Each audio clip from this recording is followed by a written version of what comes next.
Committee Room 30, Sound.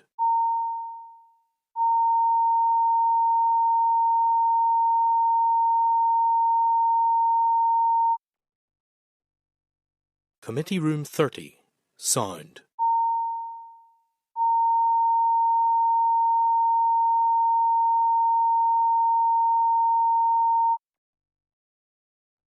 Committee Room 30, Sound.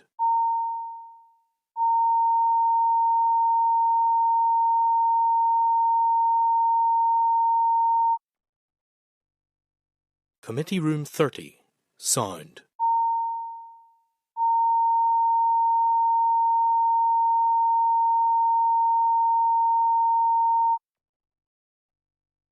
Committee Room 30, Sound.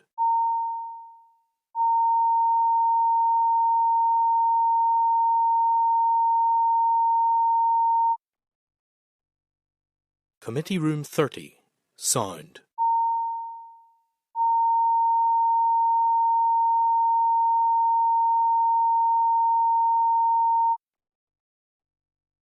Committee Room 30, Sound.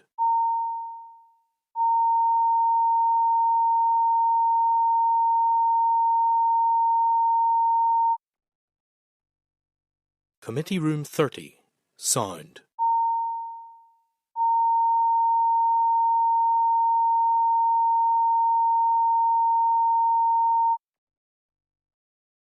Committee Room 30, Sound.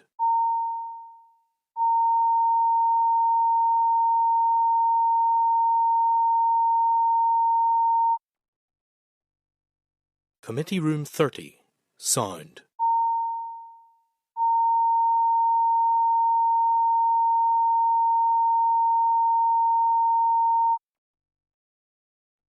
Committee Room 30, Sound.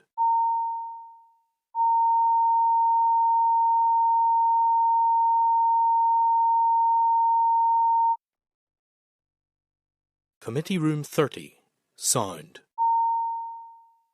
Okay, colleagues, good morning and welcome to today, the 17th of September's meeting for the Committee for the Economy, where we're joined online by Padraig Delargy and Diana Armstrong. Declarations of interest, members, any? No. Yes, Chair, my husband, business, he's done a course with AICC before. No problem at all. Item 3 is Chairperson's business. I just wanted to raise one item, members, if the committee would be content not getting into the merits or demerits of the decision, but just as a committee to write to Mr. Kieran Kennedy to thank him for his service to the board of Invest NI over the past 5 years and the work that he has done to promote the economy, not just in the Northwest but across Northern Ireland. Are members content to do that? Yeah, and just on that, I found out about his resignation via the Irish News yesterday.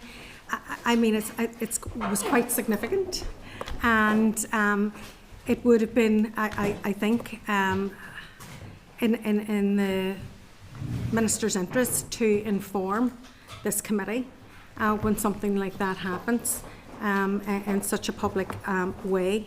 And I too would like to thank Kieran for his contribution, and particularly around regional balance. He's been a great advocate for the Northwest.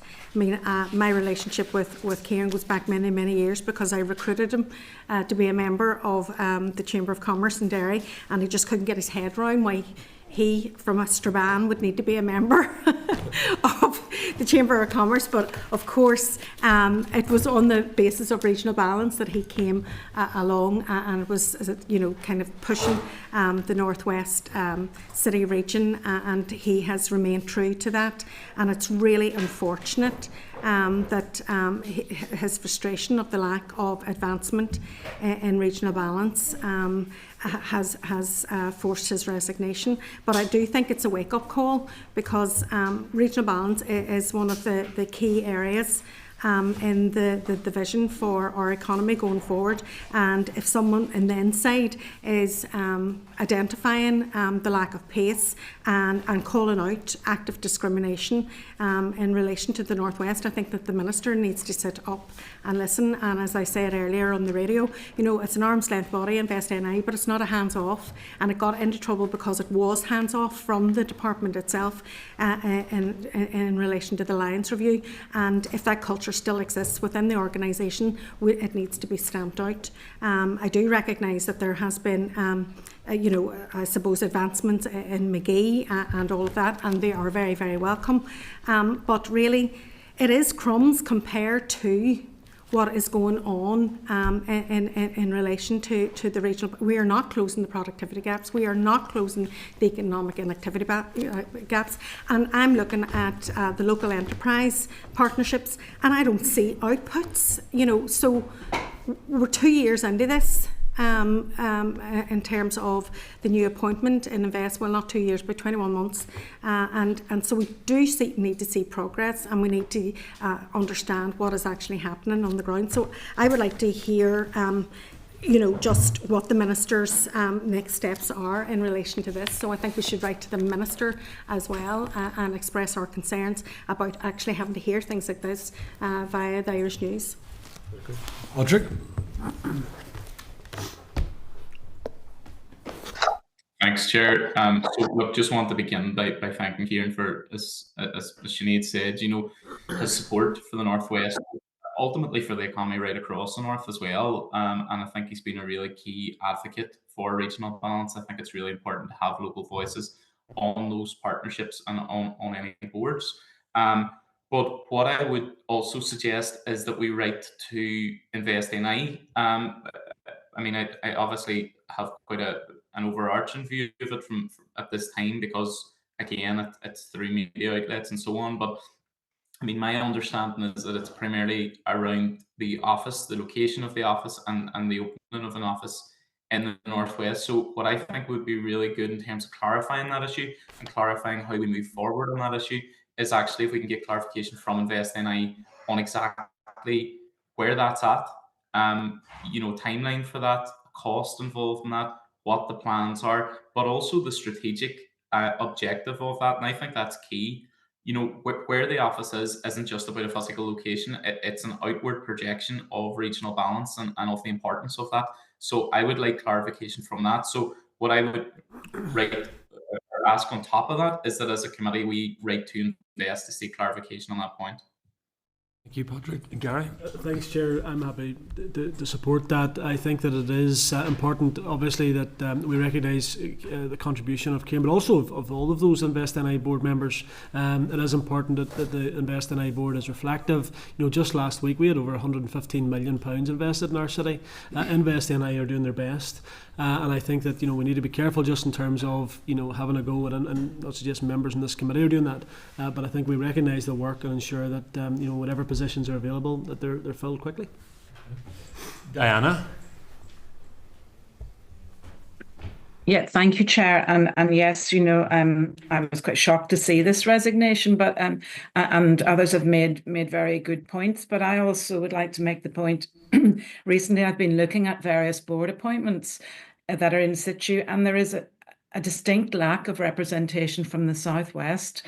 And in order to have regional balance, I think that voice has to be heard. So I would like that included, in some correspondence to the Minister and to Invest NI, that there is representation regionally for all of the boards that are contributing economically to growth, to productivity, and to deliver regional balance. Thank you, Chair. Thank you very much, Diana. So are members content, firstly, then, that we thank Mr Kennedy for his service? Secondly, we asked Invest NI for an update on the regional strategy that they have for all regions across Northern Ireland in relation to new offices and also their sub-regional economic plans.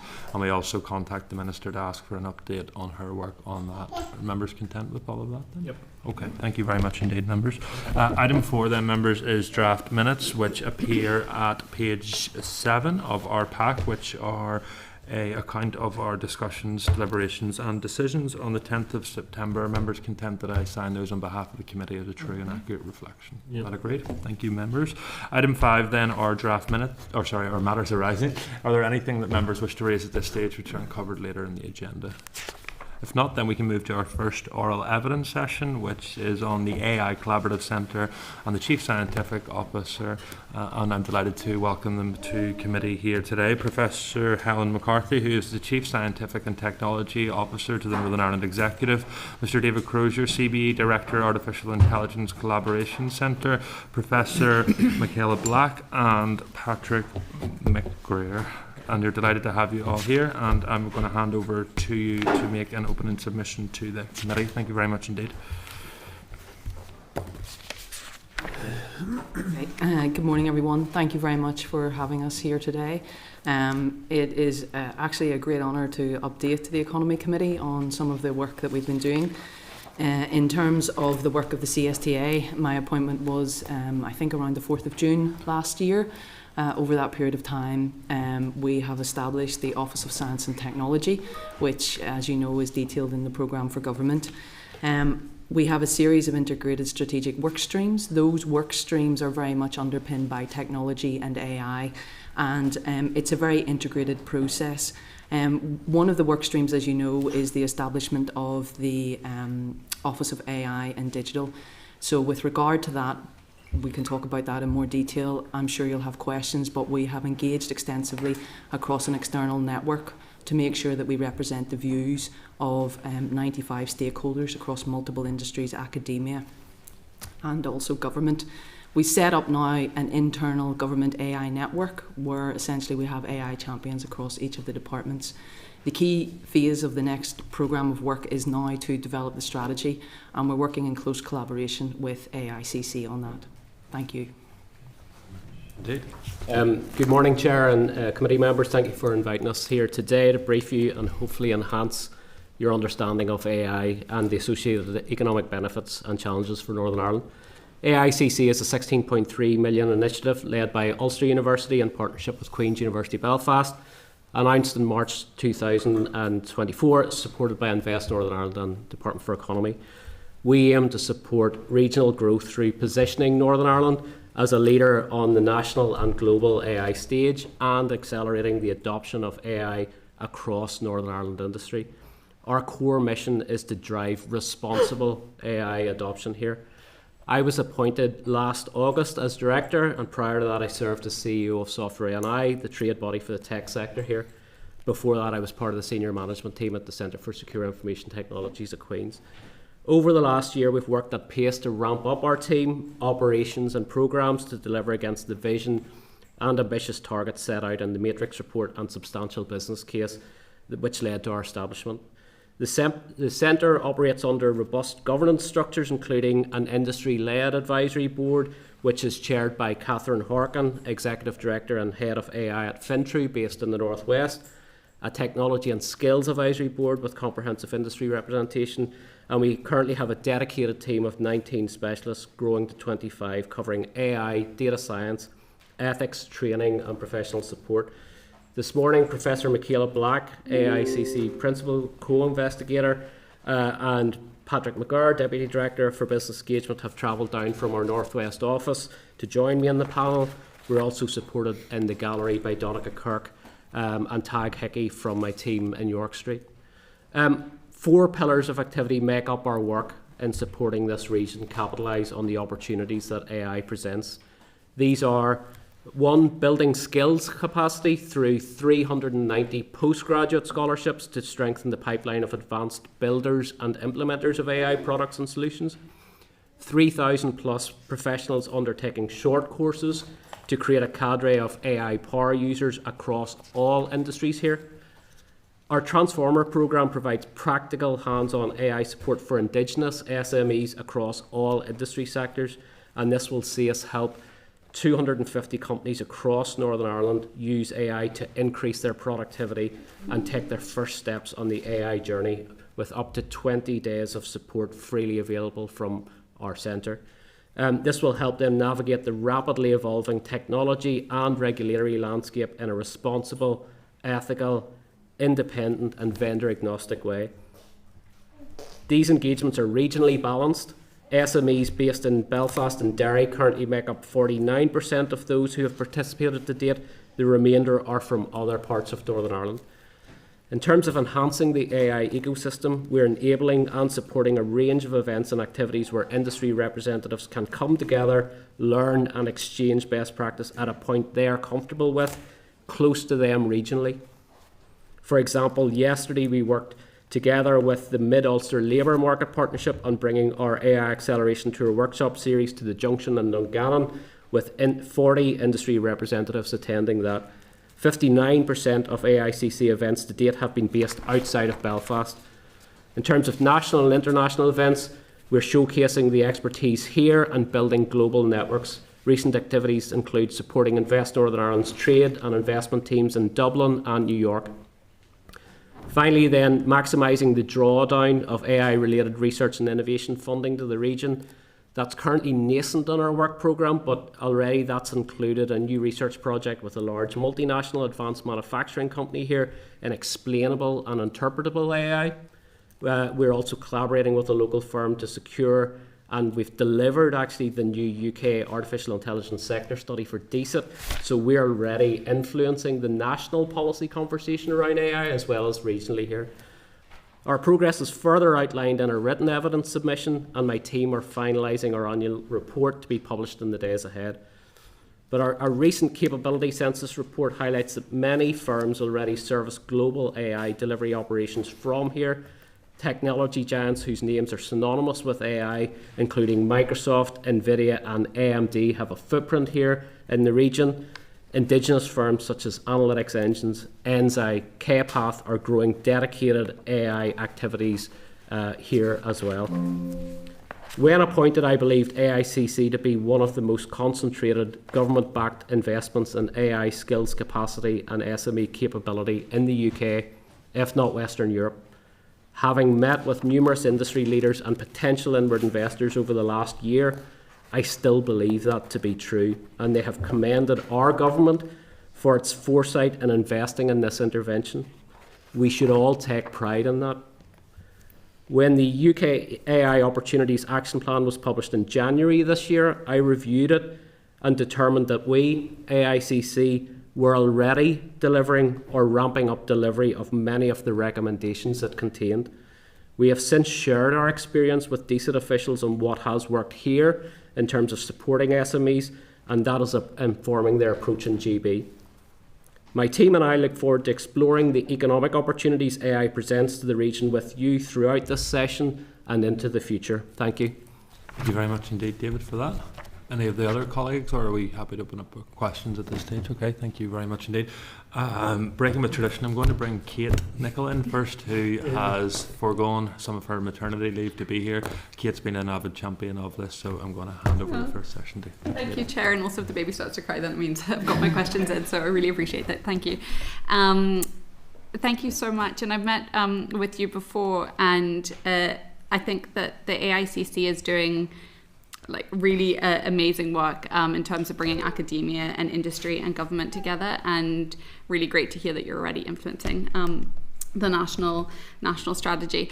David, when we met, you talked about how we're a world leader in cyber, we're a world leader in medical software, and when you meet with Microsoft and Kainos and all these organizations that are doing really amazing work, they say we're ready for that, and that Northern Ireland is ready to be a world leader in AI.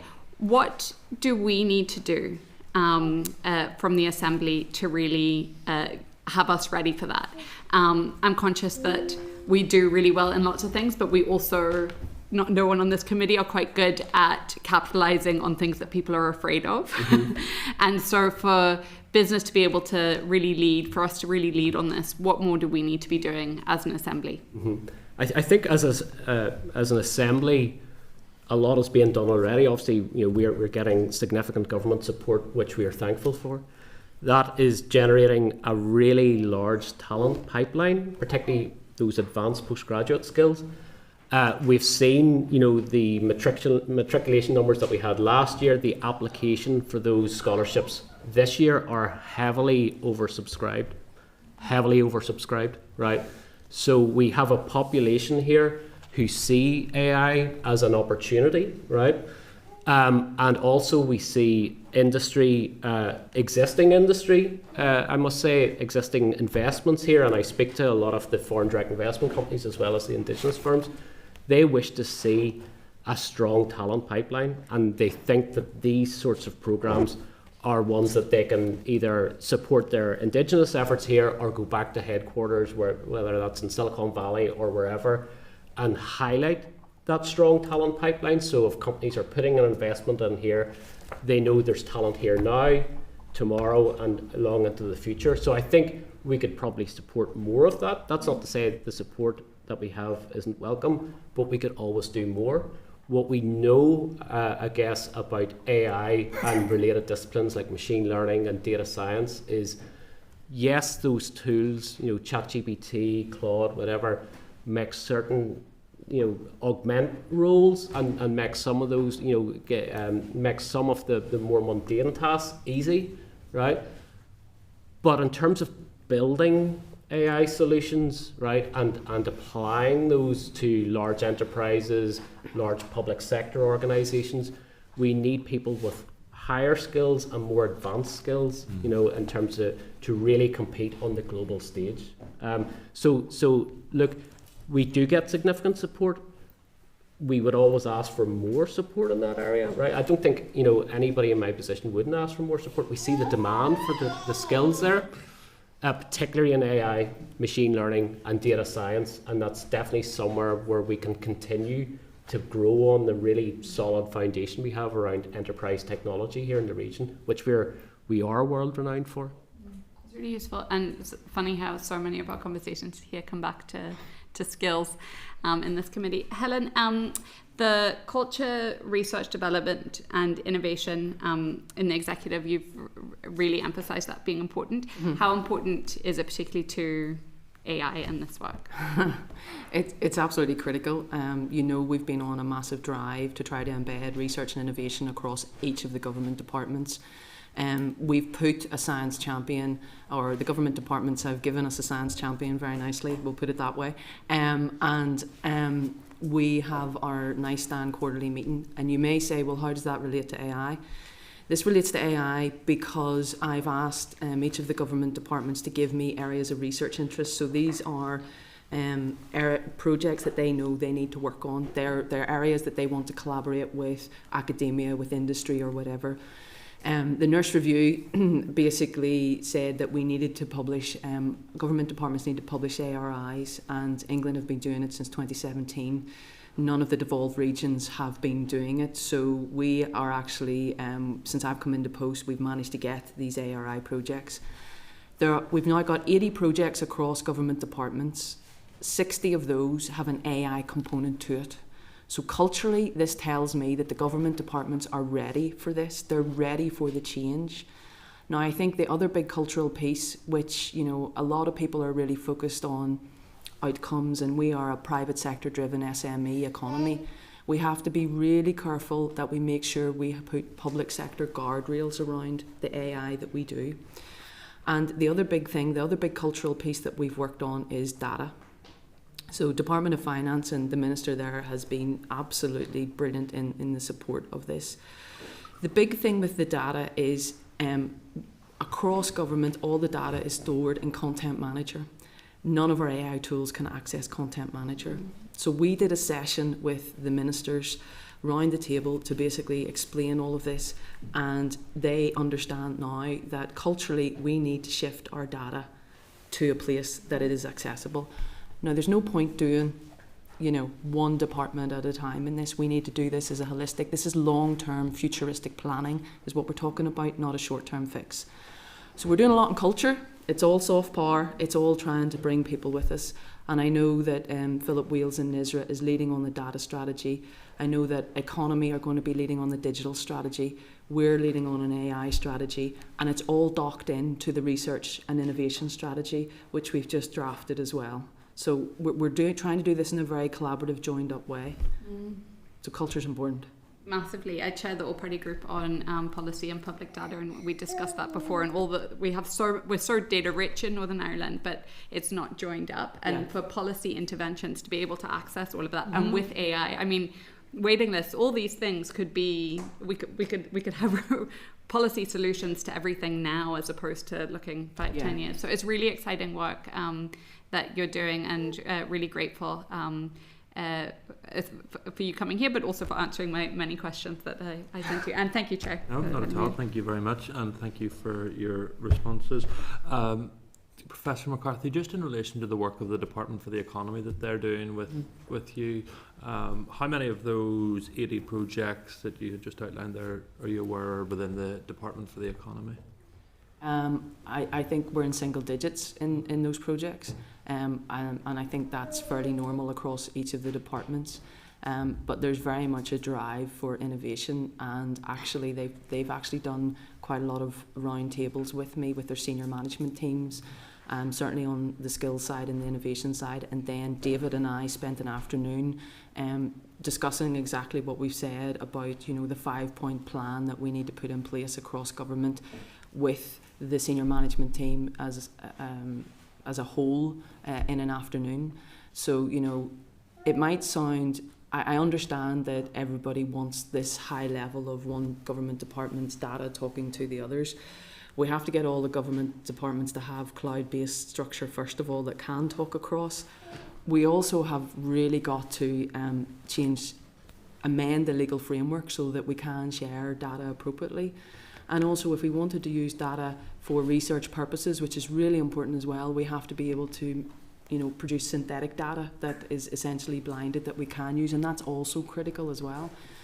Department for Economy, I would say, have been huge advocates and support of this. They can see what needs to be done. The research and innovation draft strategy as well, we've shared it with them for complete feedback on all the points across skills, across innovation, and how do we drive this together going forward. So they have a science champion on the NISTAN group, and they have an AI champion as well, so they've been fully engaged in it. And in terms of those individuals that are the science champion and the AI champion within the department, do they have a background in that work, or are they new? Yeah, that's what they're working in. Now, you ask about a full background in AI and coding. No, sure. I don't think so, but they're aware from it from being a policy lever.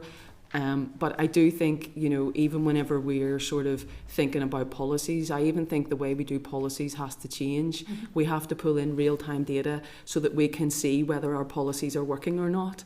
Yeah. There's no point figuring that out at the end, and we've got the opportunity to do this now. So we're trying to build for the future, and it is a big cultural shift, which, Never easy in this place.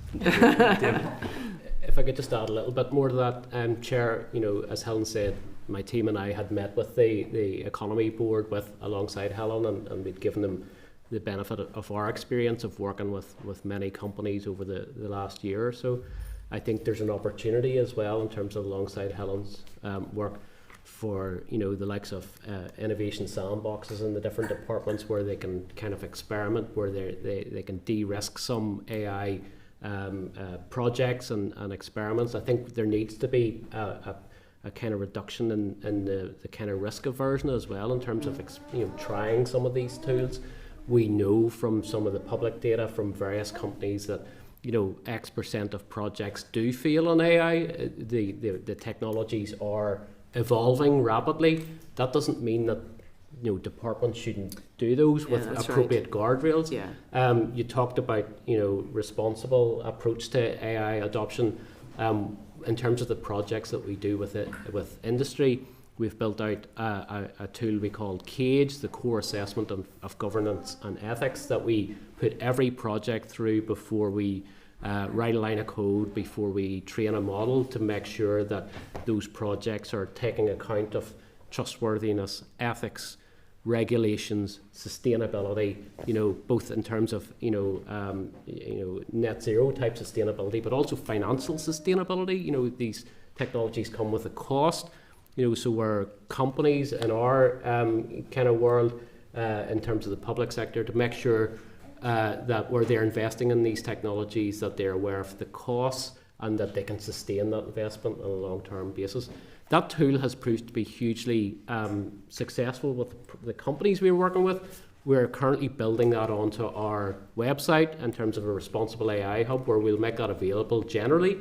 And we spoke to Helen about how they might adopt that in the public sector. So, there are spillover effects and from our investment that will help the public sector as well. We're working together on the latest technologies and making sure in my external reference group that tools like this, how could we adapt them so that we can give the departments guidance and help in deciding whether they should proceed with their AI project or not. And in terms of the legal framework then that may be required for government departments to use these programs but also share data across, have you any concern that, given how sometimes slow updating legal frameworks will be or legislative process through the Assembly, that we're going to fall behind because our legal frameworks aren't there? And are you aware that they have been put in place, drafted, ready to go? So I'm aware that NISRA are working on those legal frameworks now, and I do know that will probably be slightly delayed in where we need to get to, but there's a lot of efficiencies that we can put in place right now. For example, Department for Economy they've started a Microsoft Copilot trial. Now, one of the things, there's a great opportunity. You can see there's a call out at the moment for EO2s. There's a great opportunity to say at EO2 level you should be using Microsoft Copilot for A, B, C, D, and we could do this across all the levels. The other big thing is the consultation tool. You think about how much money we spend on a consultation manually and how much time it takes.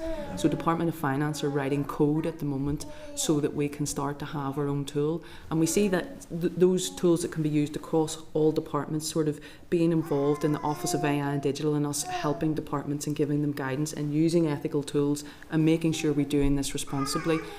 We don't want to have any unethical projects whatsoever, and that's why I've also set up the Women in STEAM event, where that's very important to me because we need to put people at the centre of what we do. So in our AI strategy, we've added an extra pillar on citizens based on the wonderful advice of Michaela, that the importance of citizens and making sure that they are at the centre of everything we do. So people may use AI, but it will never replace human decision making. And I think as a public sector, we have to really subscribe to that. And I totally agree. If we're bringing AI into the public venue, we've seen, particularly in Scotland and other nations, if the citizens are not educated at that very low level, and I mean keeping our young people safe in primary schools and secondary schools, but also just having that literacy. What does the terms in AI mean? A lot of our public do not understand. And what that creeps in is this mistrust. So they automatically don't trust what the government are doing. So we need to be doing the citizenship at the same time that we're doing the public sector, so that same language has been used and that they can see the benefits. I'm keen just to explore that point in terms of particularly with the work that you're doing with the Department for Education, because I think that's key, that's actually embedded within the curriculum. If I wrap average door in my constituency of North Belfast and talk to them about AI development, they're more interested in how they're going to pay their bills at the end of the week, that their job's secure, and those issues. If I talk to them about AI, so how do we ensure that from a very young age, particularly through the education curriculum, that's embedded into our young people? Because I always find the best way to educate adults is having children around the table talking about it, and once they're talking about it, then you don't want to be seen that young people know more than you do. So I was just wondering what collaboration you've done with the Department for Education on that. I'll come in on the department level, and obviously Michaela, you have a lot of experience with school children. I have been down with the Department for Education, their senior management team, several times. You didn't use AI to write speeches yesterday, did you? Well, it's funny, but the funny thing is, on writing of speeches using AI, that's okay as long as you put a human intervention on it. That's the key thing, that you check that what's there is actually referenced and it's okay. And this idea that something is right or something is wrong, we need to help. We need to provide a framework for yourselves to work around and to make sure that you're safe in what you do. But with the Department for Education, it's not just about AI, it's about the data. The data is the fuel for AI. Yes. So they need access to the real-time data, and that's really important for them to help make their decisions. And we had a long discussion about data and how they need data to inform their policies and all the rest of it. And I took them through what is AI, the origins of AI, how it can be either neural or symbolic, but it's really important that we put the rules around everything, and that, you know, even if you started to use Copilot, I mean, we do need to have proper Copilot training across the civil service, and that's one of my big things, is that this is being, you know, rolled out with, you know, and people don't understand how they use it. We have to get that fixed. So I spent a lot of time with the head of HR as well, saying, you know, look, we've got to start to do this, and they're in complete agreement and they're working on all of that. So the Department for Education are very keen. They have an AI champion around the table as well.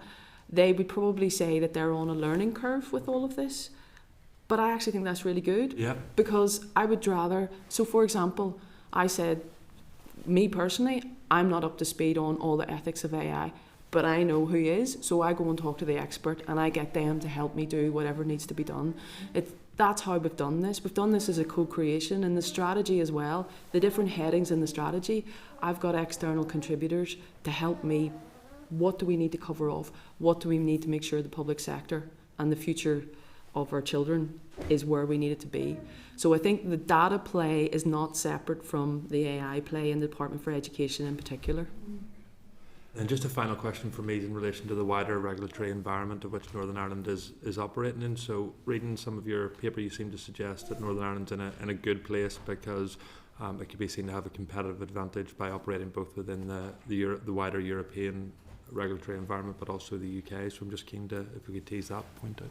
So if we look at the companies that we are working with, 83% of those SMEs that we work with already, they aim to deliver AI supported services in Northern Ireland and other jurisdictions. So we help them navigate the regulatory frameworks that are there in place. We don't have a view on what those are. We help the companies navigate those in the kind of most agile way, right?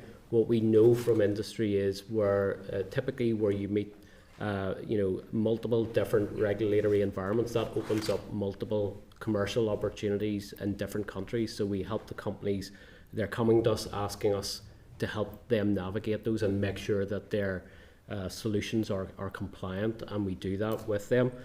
So we guide them through those different regulatory landscapes, and we focus on kind of practical, proportionate actions that they can take to make sure that they adhere to whatever the regulations are on any given day. You don't have a view in terms of whether... We don't have a view. Okay. We help them navigate whatever the regulatory framework is at any given time. I think, I think the strongest demand, I guess, from industry is just really for clarity around regulations, and they will then operate within those. We will continue to give them guidance, but I guess it's a political decision in regards to what regulations apply here. A very good political answer. Gary. Thanks, Chair. Thank you all for coming. Very, very interesting as always. I suppose a few questions from me. Just to go back to the cultural point. So I still think that for many people there is still a mistrust out there, certainly an uncertainty. What is this? What will this mean for me and my family? But then, of course, there are those who almost use AI as a criticism, as we've seen in the chamber yesterday with the minister's statement around, did you use AI, almost as if it's like a criticism. And I think that's the challenge, because, from my point of view, when I was at university, there was the issue of, when people were doing their coursework, plagiarism. So it was put through a device and it was, you copied that from somewhere else. Well, AI is not, from my understanding, is nothing like that, because ultimately this is AI stuff that has been put onto the system. It's gathered and researched, but as you say, it's about then that sort of human check, if you like, making sure that the information is correct. There's an onus on us to have our input, etc. So I wanted to just bottom out in terms of that cultural piece.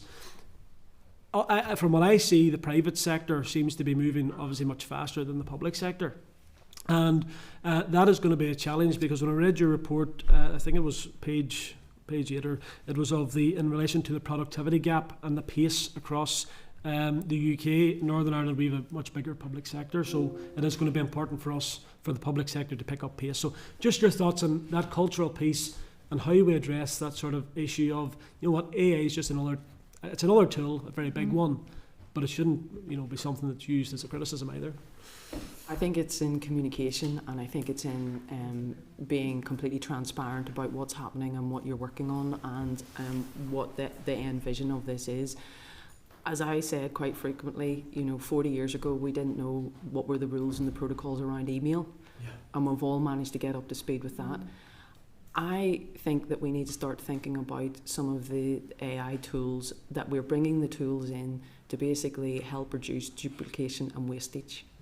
And I think that's really important because, the cultural piece, you're right, across the universities, they're going to have to also look at having the correct tools in place to support their students, to support the researchers, etc. as well. There isn't a sector that isn't going to be affected by this, and the public sector more generally, being more slightly conservative, rightly so, because you're dealing with people's lives, it's going to take a longer period of time. But I think we've got to start at the base level. We've got to start at helping with efficiencies. I mean, imagine if you could record your minutes and you would have those minutes just there. That would save so much time. But somebody will always check them and sign them off. And I know that seems very low level, but if you've got everybody who's sitting around a committee room or a table taking those minutes and doing it that way, what does that then save in terms of time and resource? So you have to make it tangible for people out in society who don't understand what this means. I think this is how we position. This is how we've tried to position it. This is how the Office of AI will try and position it. I mean, I know that there's various things ongoing. If we look at Department of Justice, for example, they have a management dashboard with AI capabilities, and that means that they basically can get the real-time data on paramilitarism and organised crime. That's really important for them. That then helps. So if you can imagine all of your departments could have those dashboards with the data is really powerful. And that feeds in to what really the Office of Science and Technology is about, which is about using evidence to make decisions, which I think is the most important thing. So we need help with the culture. All of the ministers have been really supportive when we took them through all the steps, and indeed I had a session with yourself, Kate, and we went through all the steps. And I think we all need to understand that we're on a journey, but we've got to try and do it together. And if you've got an issue or concern, raise it, let's talk about it and get to the other side.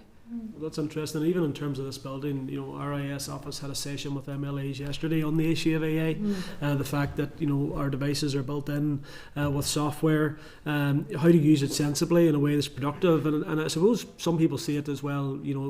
Some people are using it for laziness, and that's not the case, because actually it's about productivity. It's about the things that we can do quicker, more efficiently, without having to, as I say, take the time and do sort of the traditional methods. I suppose a final point, because everybody's going to be very interested in this. In terms of the short-term economic impacts, in your written submission you talked about, obviously they were already visible in some sectors, one of them being software development, and we can see how quick AI can generate code and all of that sort of stuff. What other particular sectors are feeling an impact at this minute in time? And I suppose how will then that sort of correct itself? So obviously you mentioned software development. What other sectors are getting a bit of an impact at the moment on this issue?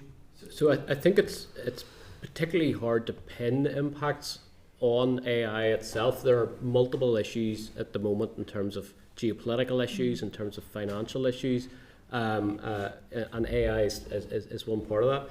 We have drawn out the software sector, because that's a sector I'm previously close to, we are close to, and we are already working. For example, my team, our Technology Skills and Advisory Board, are having a joint workshop with the Computing Employers Advisory Board on the 29th to meet with industry to look at how do we take account of the impact. And I think it is a short-term impact, I might add.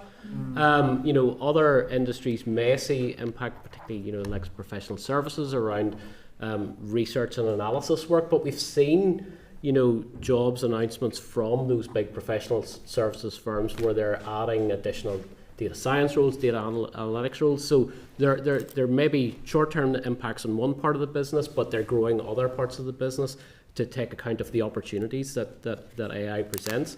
I think I'll get back to the software issue in particular. the universities, both universities have seen a short-term impact on the appointment of internships and placement students, for example. There may be some short-term impact on graduate placement, so there may be a place for the department to have a short-term intervention there to pick up, maybe a cohort or two of students that aren't going into traditional junior software engineering roles. That might be an opportunity for the public sector, for example, to offer internships to pick up some of those roles and to make sure that those people are getting their experience and expertise developed. I don't know if you want to say something. I think I would definitely flag the life and health sciences sector and the innovation-driven enterprises. So these are companies of high net value, or they're based on IP. So as you know, if a company decides to take a product through to development, even in the med tech world and some of the advanced manufacturing, that you get a little surge and then there's a dip for a long period of time, and we call it the valley of death, and then it kind of goes up, and that lasts for a very long time. When you use AI on some of your processes in drug development or in making a medical device, that valley of death is significantly shortened. So that means then that you can take your product to where you need it to be in a much shorter space of time. So I think there's opportunities in the med tech industry, certainly in life and health sciences, and actually I had a discussion yesterday about there's opportunities in energy as well. I think one further thing I'd add, my team were in Mid-Ulster yesterday in Dungannon. There were 40 company representatives there. They find it a tight labour market, and they're looking forward to using AI to augment and upskill their existing workforce where they may be struggling to attract additional staff members. So already those companies are looking at opportunities to add additional value to the staff that they already have, to retain staff that they have, and to increase productivity from the staff that they have there. So, I think the jobs figures yesterday show, Northern Ireland is still in a fairly good state around employment, and effectively I think these tools are particularly useful at augmenting existing human resource and, as you say, making, individual roles more productive. Okay, thank you. Thank you, Chair. David? Chair kind of touched on this. A couple of things I want to look at, but Northern Ireland's position. So we've been compliant with EU regulations. We've been compliant with UK.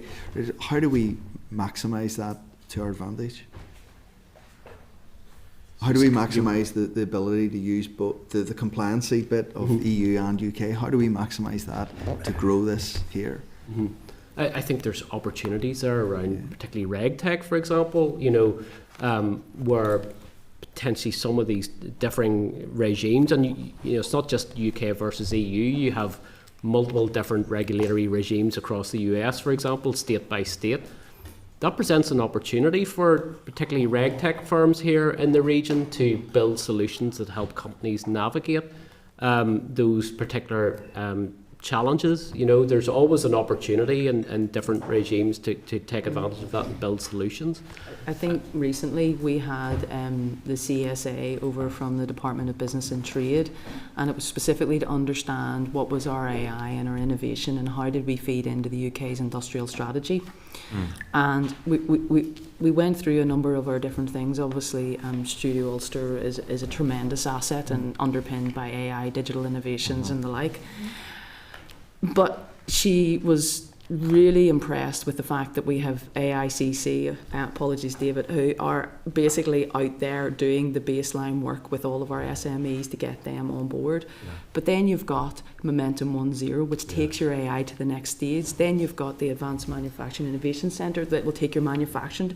She could not believe how joined up we were and how we feed into the UK industrial strategy.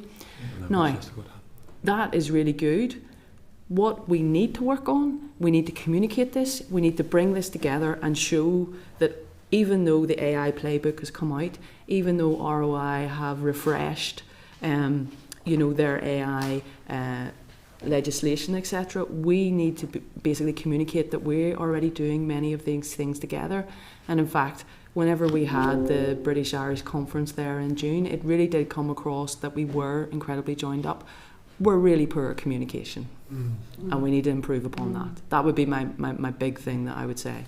Is that then the reason, through the papers you said about we're 1% of the UK, 1% of the UK, was it, or the GVA, was based in Northern Ireland. Why is, if Northern Ireland's 3%, say, of the UK as a population, why are we only at 1%?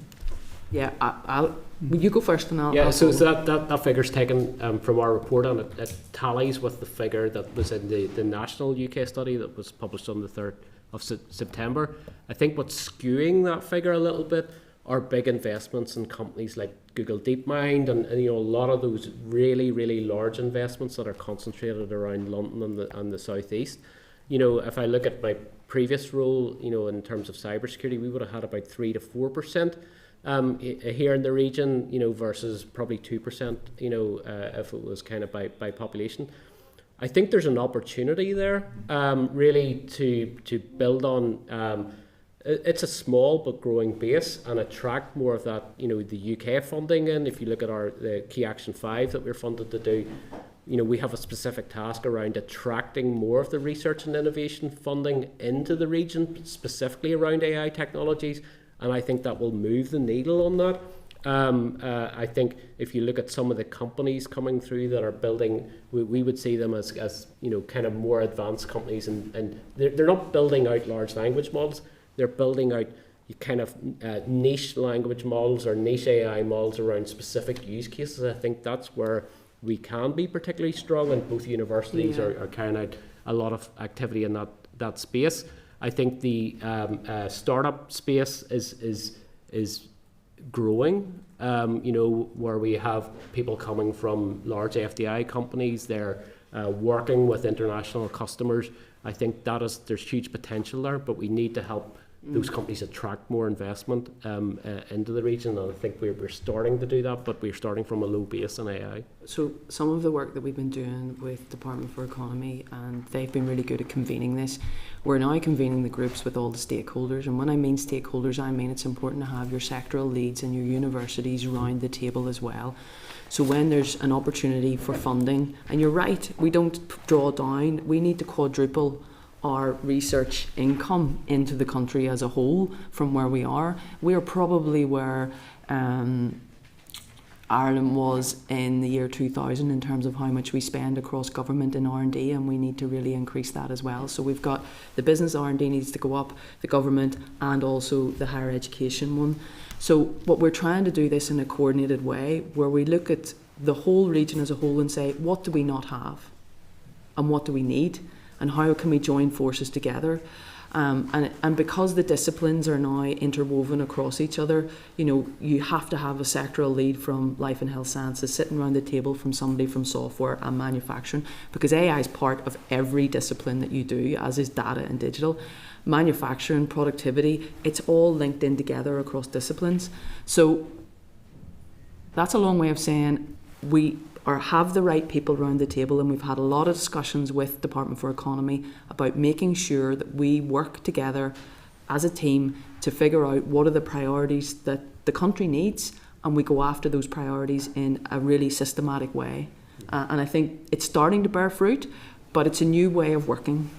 So refreshing an answer, and what's actually happening on the ground of what's it's been able to scale what is happening there. Just finally for me, just that SME bit, the small business part, is how do we make sure that the smaller companies, you've got the big companies, you've talked about several of them, but have the ability and the finance, if you like, and the capability of people to be able to put the resource to that. How do we make sure our small businesses are able also to that we don't deliver? I think that's a really good point. Yeah. So docked into this is the draft research and innovation strategy, where we call out specifically really tiny businesses and the need to have some 100% funding opportunities for them to see if their product works. There was a brilliant scheme in Enterprise Ireland which did that, and it does it really well, and we need to be looking to do that as well, and I think that's really important. Would that be through Invest, or would that fund it? Is that I don't know the answer to that question. No, these are just recommendations that we're putting forward. Yeah. I would also say that the draft strategy, we have called it Integrate to Innovate, because we have got all the components here. We just need to work together.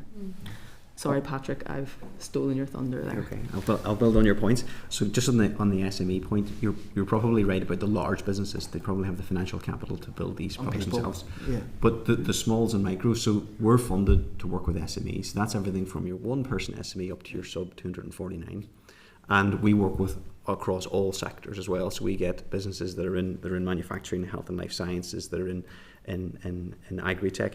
So we find that some of the businesses are using our team of AI/ML engineers to actually build out the POC, to then go for investment, to then scale and grow. So it's refreshing to see that the skills in our team, with what is a short engagement of 20 days, can build something tangible that they can go to investment and say, here we go. Now, I guess in parallel to that, there are schemes like DTFF, Digital Transformation Flexible Fund, that supports the smalls and micros across a few different areas of support. But I guess broadly, it's a fantastic program, that Transformer program, and it's really accessible. We've got feedback commended feedback from some businesses about how easy it is to engage with us. We have a little form you fill in online. It comes to my inbox. We set up the calls. We do the technical calls. Then the team start work. So it's a really good program that way. I don't know if you want to add to that, David. I think previously in my role at whenever I was at CSIP, we would have worked with a lot of research and development intensive companies, and we know Northern Ireland's still particularly poor in R&D. What we're seeing with these companies that we're working with through the Transformer program is the vast majority of them have never really engaged in heavy duty R&D. We're kind of the first step on the ladder for that. We're exposing them to new concepts, concepts that are coming through from research, that are coming through from our industry experience. And most of my team I've hired from industry, actually. Patrick, previously at CDE and Dyson, Donica acts, Fidelity Investments, TAG acts, Concilio and Unilever. So we're bringing that knowledge and expertise. We're maturing the companies and their ability to engage in higher level R&D related projects. We then, if you look at now, our AICC is not a city deal funded project, although we have a footprint across the region. We work very closely with Momentum 10, with AMAC, with Cadric and Carl up in the northwest to really build a pipeline of R&D, potential R&D companies. Some of those, because we work across multiple different industries, we now have the potential, as we mature and we kind of deliver those initial short-term engagements, we have the potential to kind of cluster some of those companies together, whether they're in kind of manufacturing or life and health sciences, where then we can group them together and potentially go for those larger scale, national funded programs, or to actually underpin and build on the investments into the city deal, whether they are in AMAC or iReach or Momentum or Cadric up in the northwest. And that's exposing a larger number of SMEs, giving them line of sight and the benefit from those investments. And we think as well, as Patrick says, there are a number of the companies that we're working with, they're taking our proof of concept, and we don't deliver production systems and solutions at the moment, but they're taking those proofs of concept, those proofs of value. They're working with us to build their pitches to investors, and there are 2 that are on my desk at the moment that they're going out for investment. We've kind of de-risked some of their approach, and they can go to the investors and go, look, we've worked with AICC, we've worked with their experts. Here's a working prototype.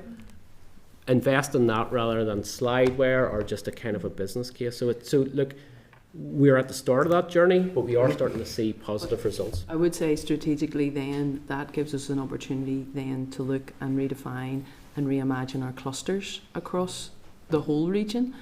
And on the basis of redefining those clusters, then we make sure that we showcase those. So one of the initiatives that we're trying to build in the Office of Science and Technology is the NI Science website showcase collaboration tool to show the rest of the world that Northern Ireland should be known for its science and its innovation, as well as all the other great things that it has. So we're trying to dovetail strategically with the initiatives that are going on. Just to follow on to that, I think one of the blockages that we had for SMEs for a number of years is we never had a front door. None of the institutions had an open door where the SMEs felt comfortable. Well, I need to talk to somebody, but I don't want an academic and I don't want a researcher. the AICC has transformed that whole landscape across Northern Ireland. They're now knocking on the doors, knocking the door down. We actually probably need more doors and more people. But that transition from the SMEs is great to see. The big, larger companies were always in our door, but those SMEs never seen. That front door is a totally new thing for them. I think if I follow that one up, the fact that we we're kind of semi-autonomous in terms of how we present out to the industry. We have a remit, my team has a remit to go into any part of either university, and we work closely with both Ulster and Queen's.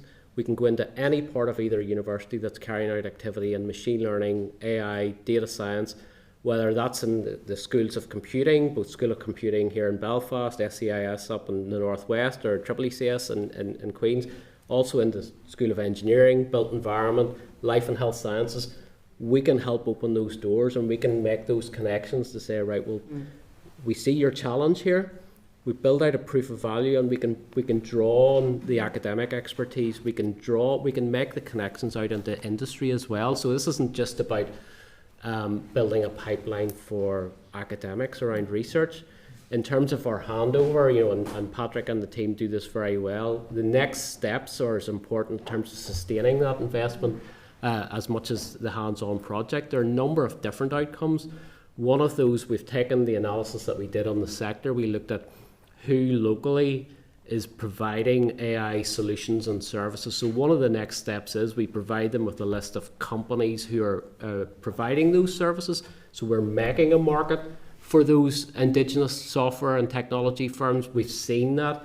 The Data Lab in Scotland, who are a number of years ahead of us, they've shown that very strongly, that they've made a market for the Indigenous tech sector as well through that, the kind of giving the SMEs a step, the first step on the ladder, helping them understand what their data challenges are, what is appropriate for using AI and machine learning, de-risking it, and then they go, right, this is where we need to invest money.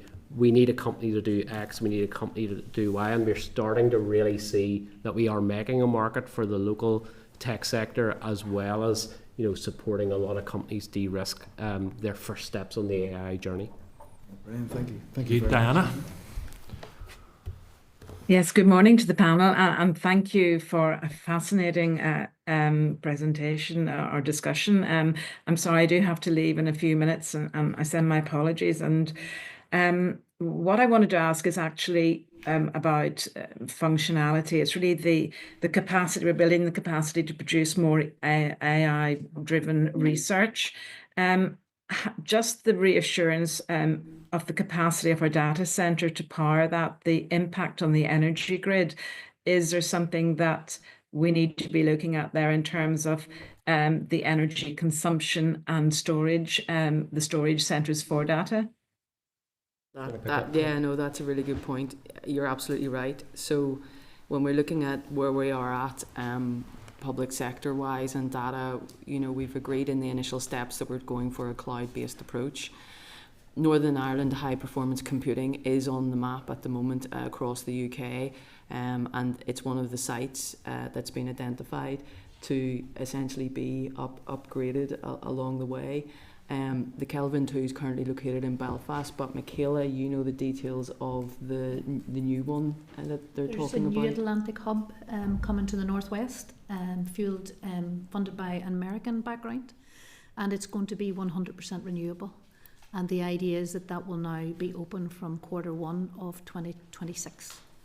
So that's bringing with it that understanding and also a skill set to let people know how much is it going to cost them. Have we the capacity to do it? But also then that future proofing of can we keep this up? And when we bring that inward investment, can we sustain it? So we're already looking at the skill sets around data centres. What does that need?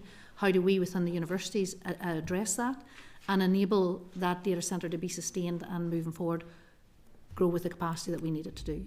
But it's fully renewable in its sense, and it also, because it's on the port in the northwest, it opens up connections much better through the sea and the landscape there. So that'll give a lot more inward investment coming that way to tie in as well. Excellent. Thank you very much. The other one area I wanted to just touch on, it's been touched on, regulatory frameworks. AI safety features that could create killer codes to hack into systems, and how do you set the parameters to deter that? I guess I'll take that one first. You know, as I mentioned earlier, for our Transformer program projects, we carry out a core assessment of governance and ethics for all the projects we do. We look at different high-risk applications of the technology. We look at the users, whether that's potentially going to get technology into the hands of vulnerable users. We, not in this kind of attack type scenario, but we have red flagged 2 projects to date. One of those we haven't moved forward with because the company felt that they didn't kind of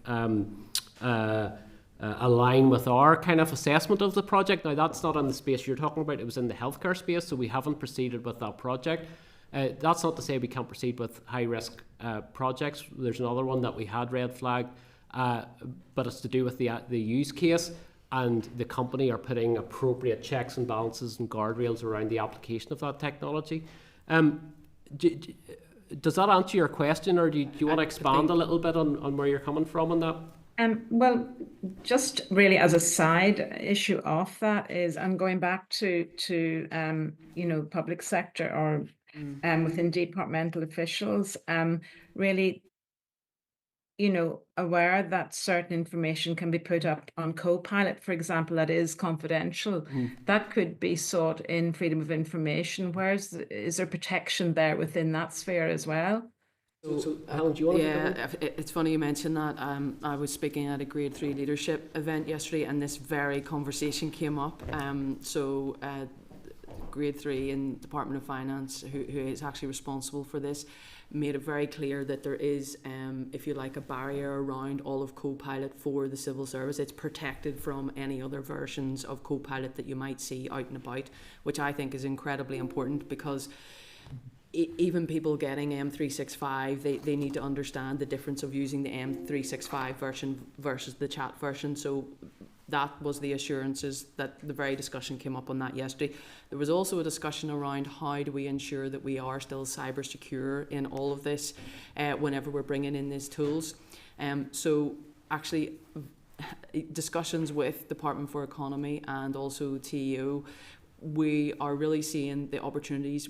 We are all docked into each other anyway, but forming that technology committee or technology grouping that we essentially bring cyber into the conversation as well, to make sure that we are aligned and we are future ready for what's required. So again, very good points. They are on the table, people are discussing them. I think where we're starting off in some of the AI projects that are ongoing across the civil service, they're not at that cross-pollination of data stage yet. But if it were to come down the track, you're right, we need to have the checks and balances there. If I just might close that off, in terms of our assessments, every project we engage with is assessed through the same lens: safety, accountability and human oversight. That means clear responsibility, impact assessments before deployment, and safeguards against misuse and repurposing. You know, that's baked into our tool to make these assessments as simple as possible for the companies. As I say, we're going to be launching that on our Responsible AI Hub in the coming weeks, and we're already speaking with Helen and other public officials around how they might adopt those tools as well. You know, implementing AI solutions in the public sector is hugely different to implementing them in tech startups or in the private sector. There's a lot of vulnerable, you know, people's information, PII, political discussions, policy advice, that needs to be appropriately, you know, secured and ring-fenced, and I guess, you know, our experience in that area is helping Helen and the team across the public sector to kind of put in place those safeguards. And just to follow up on that, one of the things we did listen to was in the public sector and in industry, this major concern that they have around ethical and responsible AI. And in doing that, we've launched a new MSc, which is part of the funded skills by the department and AICC, where we're looking at taking people through steps and case studies about how do they take projects forward in the word industry, make sure they're safe ethically and responsibly, but also make them aware of all the different jurisdictions' legal requirements that they have as well. So that MSc is due to start on Monday the 22nd of this month, and already a full course sitting waiting to go. just add one further thing. So AI does not remove existing data security and privacy policies. Those still need to be adhered to. In terms of global standards, ISO standards are specific to AI, and cybersecurity for AI standards also exist. So in terms of our guidance to companies, we take account of those. AI shouldn't, remove, the requirement on companies, public sector organisations to adhere to those existing data security things like GDPR. They shouldn't be doing away with those. They still have to adhere to those standards and policies. Thank you very much. Thank you, Diana. Sinead. Thank you very much. It's been a great morning listening to us. It does my heart good, actually. Really, really positive engagement with you. And I just think that it is exciting. There is so much opportunity here, particularly within the public sector, that transformational piece that we have been talking about for quite some time. And just, sometimes it feels like lead, the pace of change within public sector, but this is a game changer for the positive, obviously. We have to ensure that it's ethically and responsible, and what you think of the security around it. It's essentially people's data as well. It's individuals' data. But you said there, Helen, at the outset about trying to get the shift of the data, the content manager to place everything in an accessible place in order for us accessible but secure. Yes, accessible but secure. In order for it to inform, we would have data that would be live data, real data, that would inform policy and decision making. Because sometimes the decision making process itself is really, really slow. So is that in trail at the minute? Is there a real move to change the system to become accessible? And have you identified any kind of AI, as it said in one of the pages, like a growth zone or something that is right, let's use this as our key piece, it's ready to move, or there's a greater issue, say for example in healthcare transformation, which is a real big issue for us at the minute. Are you using any of the platforms as a kind of pilot? Let's see how we do this and how this might work. Okay, so there's a lot there. Okay, so as a separate side pot, the AI growth zones were a thing, obviously, that's come from UK Gov. Northern Ireland is at the table on that. Department for Economy have convened stakeholder engagement on that as to what we need to be part of the table for AI growth zones. So that is in train. On your other questions on what is actually happening with the data, I presented to all the ministers on the 15th of May about this, and this is very much in train. So it is. There has been commitment. There is a team in Department of Finance who are looking at this and have scoped out what this would take. Now, this is about long-term future planning, but in doing this, it is my understanding that this would put us nearly at a first, because the size of our country at 1.9 million people, and for all departments to be thinking about doing this at the same time. Now, we'll not underestimate the challenge. We've over 100 million pieces of data, and obviously duplicates would need to be dealt with, and you'll need to archive and prony and all the rest of it. But not all AI is going to use public, actually people data, if you like.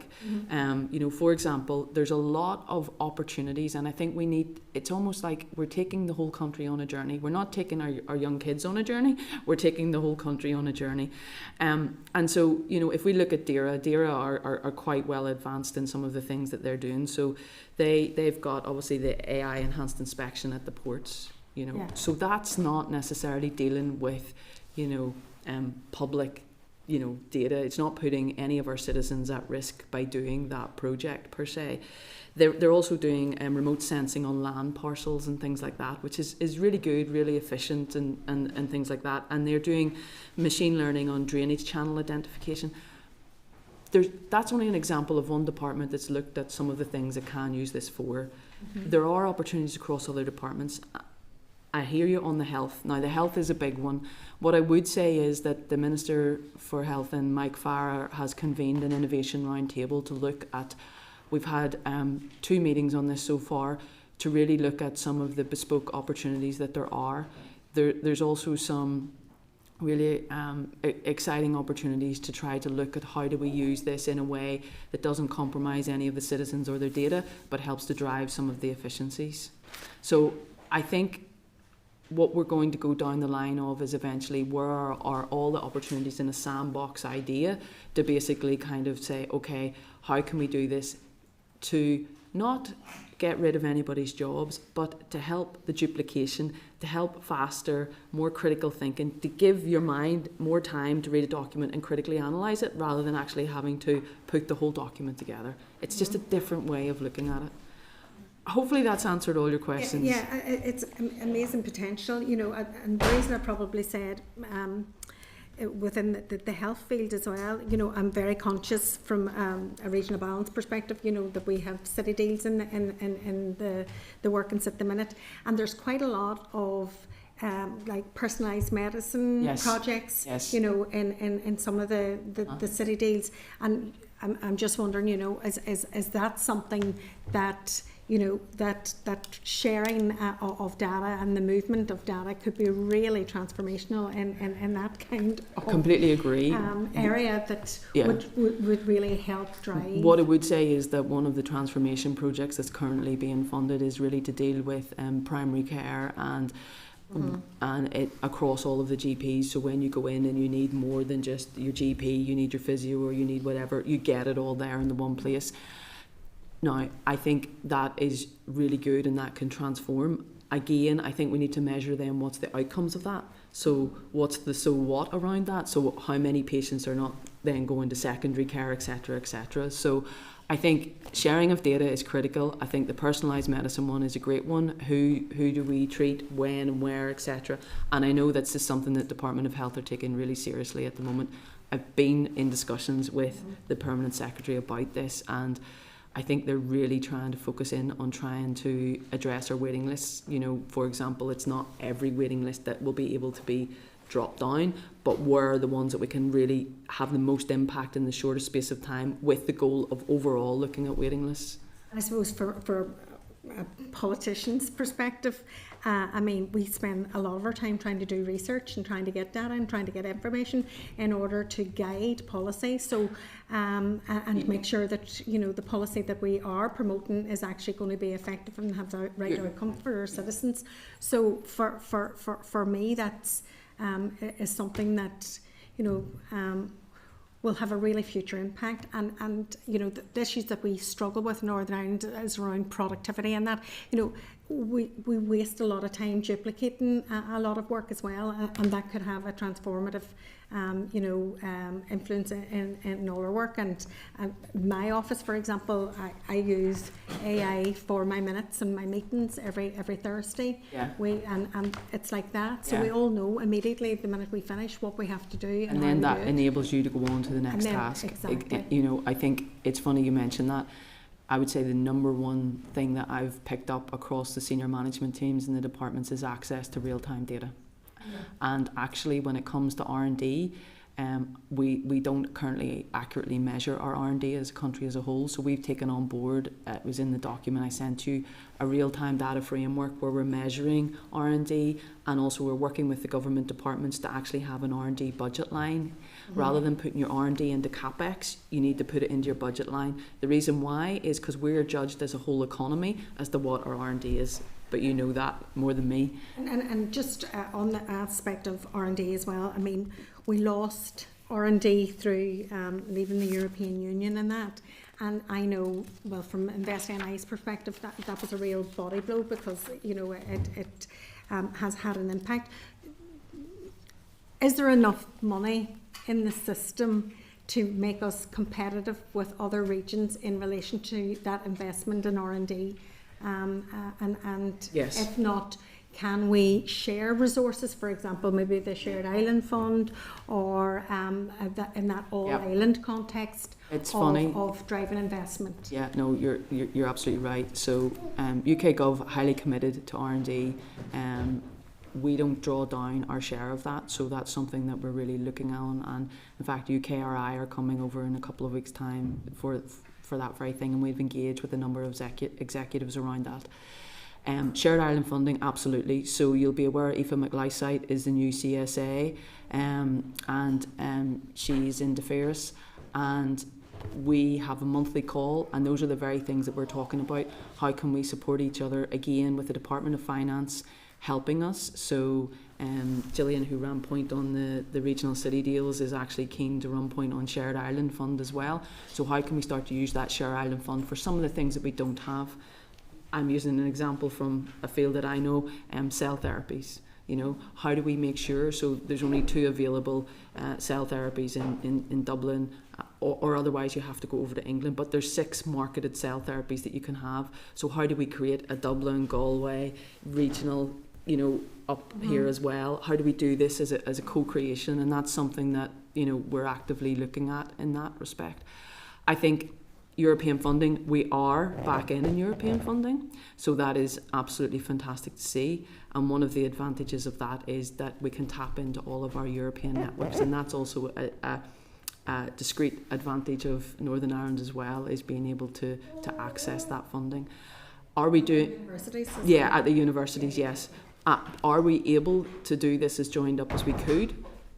We can always do better, but we're hopefully we've demonstrated, if nothing else, that we are connected and we are working together across the board on this. And as I like to say, we're working for NI PLC as a whole, basically, to try to bring in the most that we can. Are you looking at Estonia and other places that are small like yes, us? I am looking at Estonia. I haven't managed to get out there, but what I would say is that you're right. So when you look at how Estonia have applied R&D, if you look at how Estonia have applied their AI, I actually think we've more of the building blocks in place here to do this, and we have the will of the government to do this. And that's not something that we should take lightly, because I think if we can do this as a collective, that's tremendous. Great. Okay, thank you very much. Thank you to all the panel as well. Thank you. Patrick?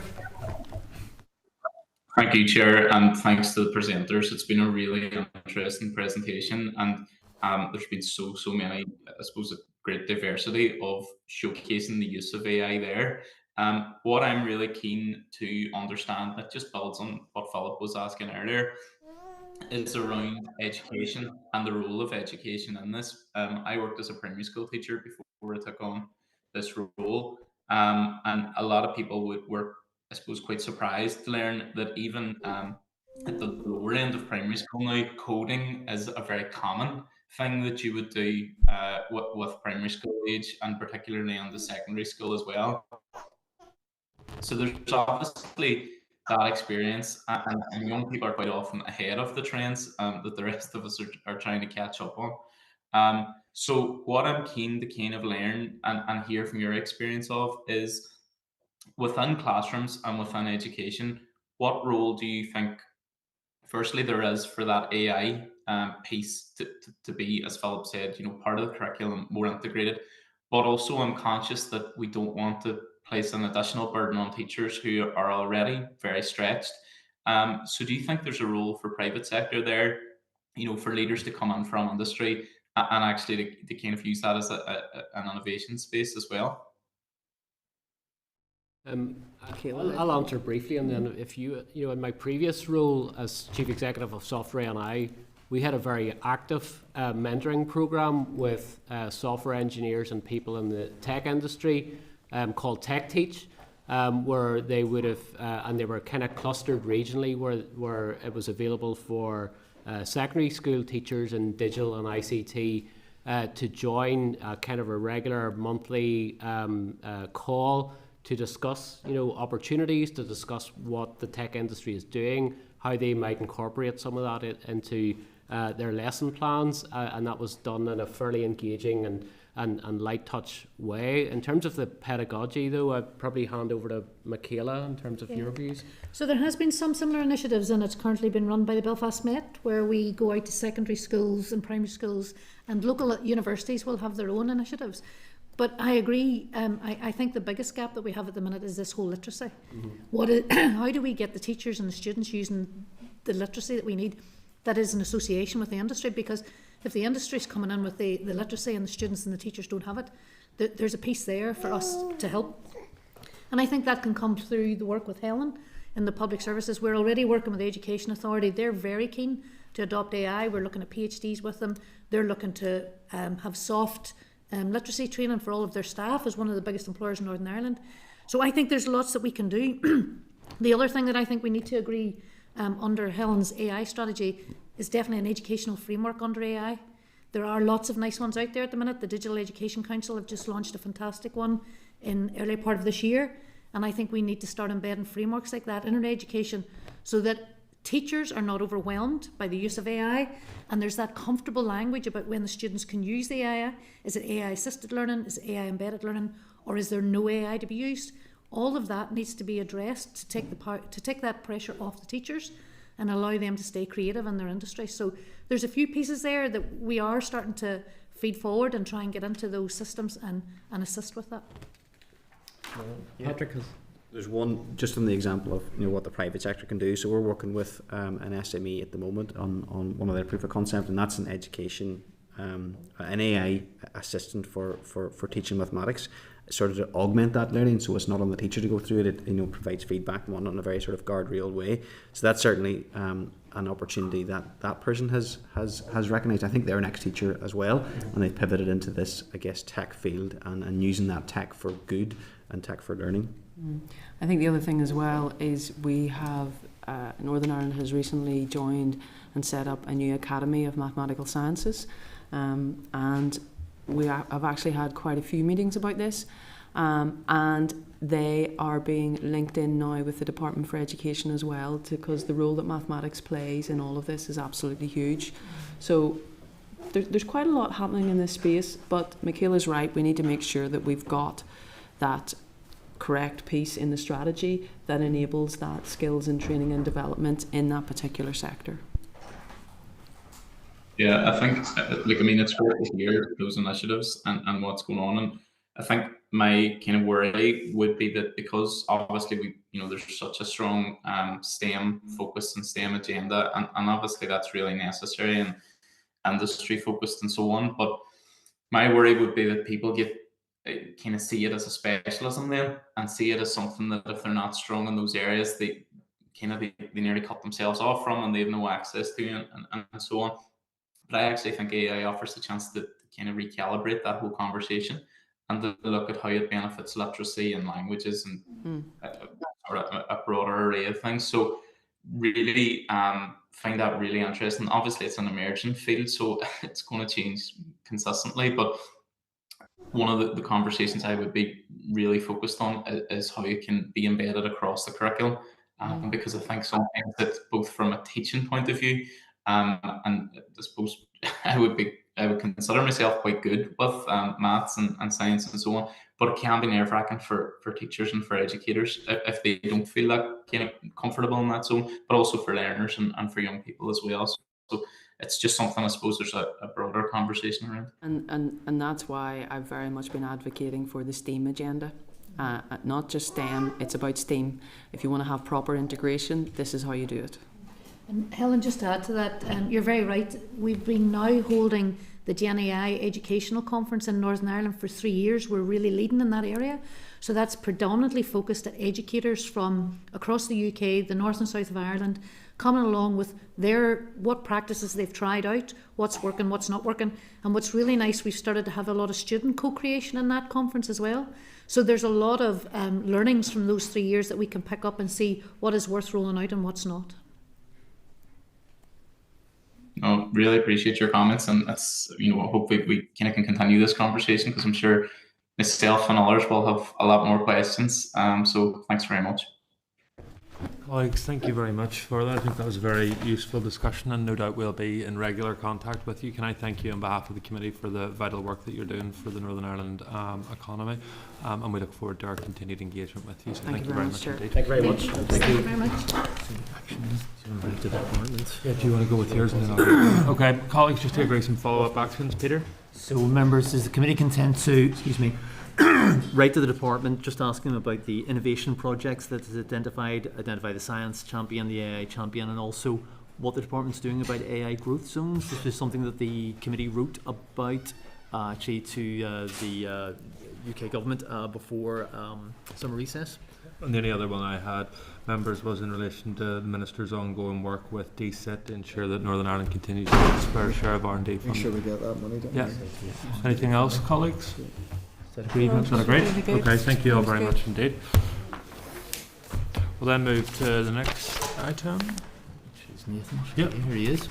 Right on time, Nathan, as always. How are you, sir? Thank you very much indeed, and apologies on behalf of the committee for keeping you waiting, Nathan, but we're delighted that you've been able to join us to give us some overview of social enterprises in Northern Ireland and the strategy produced by the Minister. So thank you very much for coming along, and I'll hand over to you, sir.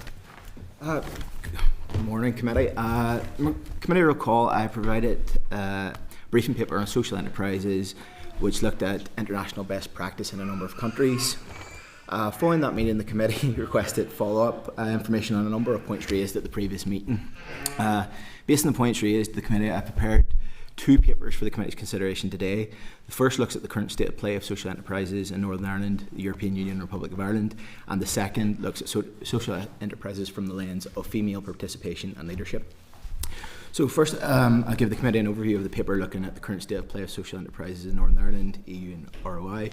The first section of the paper provides the committee with some definitions of social enterprise. I'm not going to go into that because we've covered that in the previous paper. So moving on to section 2. Section 2 to 5 of this paper considers social enterprises in the context of Northern Ireland. First, the role of the executive in supporting social enterprises considered. Firstly, in that, the Department for Economy. I would highlight to the committee the Department has responsibility for social economy policy on behalf of the Northern Ireland Executive. However, it is the local councils who have responsibility for social enterprise after it was transferred to them in 2015 as part of the review of public administration. As part of the support for social economy policy, DFE supports the development and implementation of the Social Enterprise Work Programme. The current programme covers the period of 2024 to 27. Within the executive departments, there's the Social Enterprise Policy Group. It's a cross-departmental group with the aim to coordinate departmental policies on social enterprise and share best practice and success. The terms of reference, which are detailed in the paper, also give the group responsibility to develop a social enterprise definition for Northern Ireland. DFE also published the Social Enterprise Action Plan in December 2024. The plan sets out a 3-year vision for the social enterprise sector. A summary of the action plan can be found at table 1 in the paper. The department also commissioned research into the sector. The paper highlights a report called Barriers to Growth Research, looking at the social enterprise sector in Northern Ireland. The key findings of this report can be found at table 2 in the paper. Then the paper then considers the role DOF can play, in particular the use of public procurement notes, specifically PPN 0221, which considers social and other specific services. The note details that such service providers or qualifying organisations in which the note applies include social enterprises they are specifically named within that policy note. Section 3 of the paper provides analysis of the recently published, and that was the 30th of July, just gone, 2025 Northern Ireland Social Enterprise Sector Report, which set out to provide an up-to-date and in-depth picture of the sector. The headline figures reported in the report says there are in existence at least 1,225 social enterprises in Northern Ireland, and those enterprises provide to the wider economy in Northern Ireland combined turnover of 932.9 million and are employing at least 17,300 people across the region. The paper then provides some key findings of the report. I'm not going to go into too much detail on this just to further thing, but the areas we looked at in the paper were employment, the trade and age of social enterprises, the location of social enterprises in Northern Ireland, the purpose and trading activity of those social enterprises, and their financing. Section 4 then considers other supports for social enterprises in Northern Ireland. The first gives an overview of social enterprise NI. I'm sure the committee's aware. I think they appeared before the committee before. We also highlight in the paper the social enterprise directory. The access to non-members requires organisations to become social value partners. That's something we highlight within the report, so it is not publicly accessible to everyone, that directory. The paper then details information provided on the NI Business Info website. There's a list of those financial schemes in which social enterprises can benefit, provided in the paper. And then thirdly, we looked at Intertrade Ireland, and programs which social enterprises can avail of, maybe not exclusively, but they can. But if they meet the eligibility criteria, they can. However, I did point to the Go to Tender workshop series, in which there was a specific workshop dedicated to social enterprises. I think that was last year at some point. Section 5 of the paper then considers social enterprise from a local council perspective. Ray's contacted each council. You'll have a detail of what was requested from each in the paper. A number of recurrent themes and observations from the responses. I'll just note these few things that came up again and again within those responses. So within some councils, there is the ambition to create their own social enterprise directories so that they know who the enterprises are within their own areas. In terms of rural urban divide, councils know that this may be dependent on the characteristics of the councils themselves, as in some councils are more rural than others. However, from the data available, councils report that social enterprises were located more in larger settlements than in more rural areas. A number of councils are running or have run in the past social enterprise specific schemes, and also the one issue that came up, I suppose, as a problem for them was identification of social enterprises in their area. It was acknowledged as being difficult due to their little legal definition specifically for social enterprise. Councils who are aware of social enterprises in their district, usually the enterprises have come to them in terms of support, so they're able to identify them that way. There's also, they've raised the point in some correspondence that they may have more social enterprises operating in their district, but the enterprises themselves aren't actually aware that's what the category they fall into. So it's just awareness both at a council's perspective and from certain firms or businesses themselves that they maybe are characterised in this method. Another common response from the councils was that social enterprises are supported through the Go Succeed programme. Section 5.2 details this. The Go Succeed programme was launched in 2023. Belfast City Council is the project management officer for delivery across Northern Ireland, so all other councils feed into that. So Table 5 provides data on the number of social enterprises that has been supported. That information was supplied by Belfast City Council. Section 6 of the paper looks at EU policy. That was another issue that was raised at the previous meeting. I would note that EU discussion around social enterprises is included in the wider discussion around the social economy, the wider EU social economy. The paper details a number of action plans and investigations carried out at EU institution level. There was a 2017 feasibility study on a European statute for social and solidarity-based enterprises, the 2021 action plan for social economy, and 2023 recommendations on developing social economy framework conditions. Just highlighting the action plan because that was something that we had discussed previously. Key actions that the council set out are because of a recommendation on developing social economy framework, a new EU social economy gateway to provide a clear entry point for social economy stakeholders, and a new European Competence Centre for Social Innovation. Further detail of that the plan can be found in Appendix 2 of the paper. I also detailed a number of EU funding initiatives that support social enterprises. They have been categorised as either repayable finance or grants. It was also noted that, as with other programmes that we've discussed within the paper, social enterprises are not excluded from other wider EU programmes as long as they meet eligibility criteria on which those programmes are based. And then Section 7 was specifically looking at the Republic of Ireland. Noted that there was no specific social enterprise legislation, but the Republic does have a national action plan, or national social enterprise policy for Ireland. The first was in 2019, and the current one was published in 2024. In addition, the Irish Government commissioned in 2022 a social enterprise in Ireland baseline data collection. This gave a snapshot of the sector in that year. Table 6 of the paper details the findings. And finally, then within this paper, we looked at the paper considers some of the representative groups in the Republic. So in particular, Social Enterprise Republic of Ireland and the Irish Social Enterprise Network.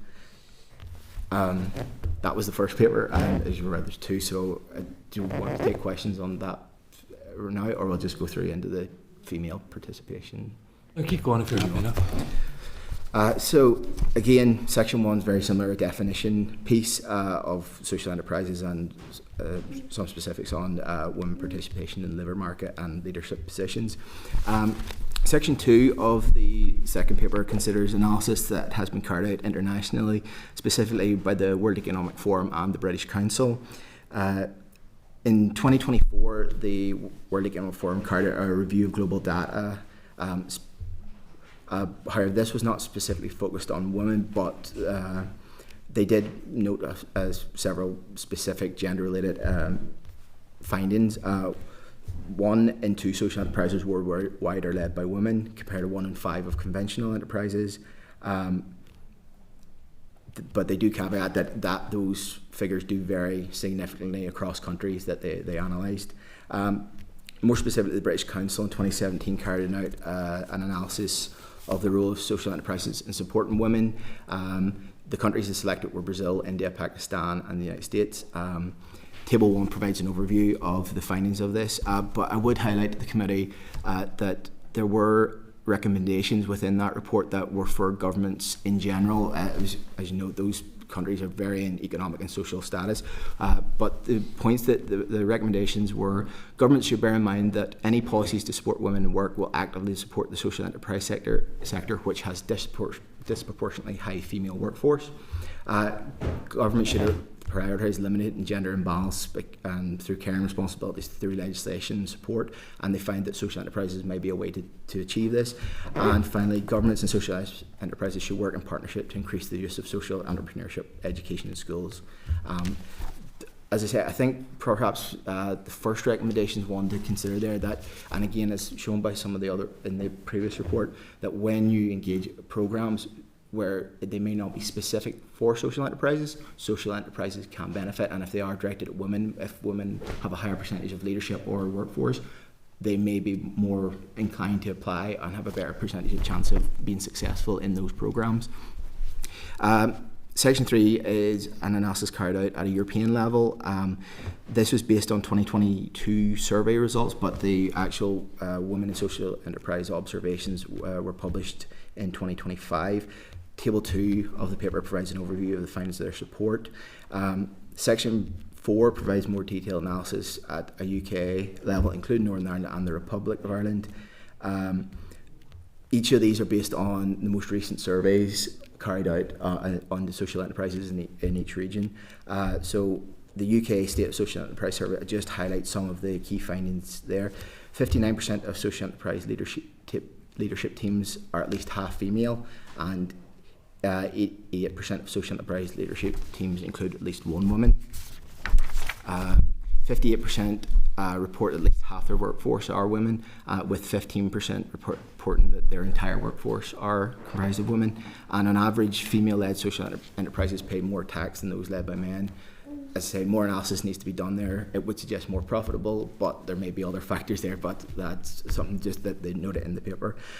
Similarly, analysis from the previously mentioned 2025 Northern Ireland sector report. There were, while entire sector report, there were some specific gender points found. 44% of social enterprises in Northern Ireland are female-led.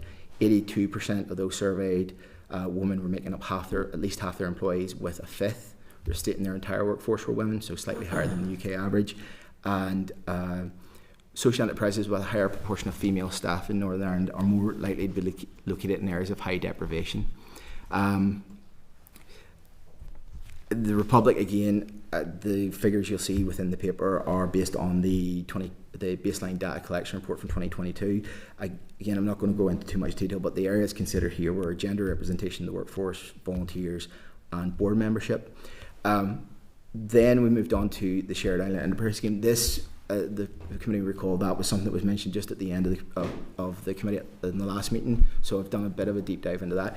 I think, just for quickness, the scheme is open to all businesses. Social enterprises can apply for them, but there is nothing really specifically focused within what the Shared Enterprise Scheme at the minute is doing to support social enterprises specifically. But I have been in contact with Intertrade, and they have told me that as long as the eligibility criteria is met for the different programs, social enterprises and applied, and looking at some enterprises that have worked already on the program, some of them would meet the criteria of a social enterprise. Apologies, there's a lot there, but it's really useful, Nathan. Thank you so much for that. In relation to the first paper, I suppose the most concerning thing for me was the disparity in terms of councils across Northern Ireland. So some councils don't even hold basic information about social enterprises that operate in their constituencies. Other councils are much better at doing that. And then the disparity in terms of the support and promotion, particularly within procurement, that councils are doing. They're a huge spender, and not to have a framework to support social enterprises, and that I think is disappointing. So I think there's a piece of work that we as a committee should try and encourage the department to give some form of uniformity to the approach that local government is taking. But there's a lot of stuff here that we'll want to take away. Do any members want to make any comment, David? Just to thank for this really useful piece of work. Just to shout out Stuart Dixon and the colleagues bringing through a private members bill to try and we were the only area in these islands to not have a bit of legislation on the social value, bring that through. And I remember the all-party group on social economy, and it is a really good space as well. So thank you. Some brilliant examples in my own area of this monologue to other live life or whatever. There's loads of examples of how this works really well when it's promoted. So this is useful to allow. So thank you.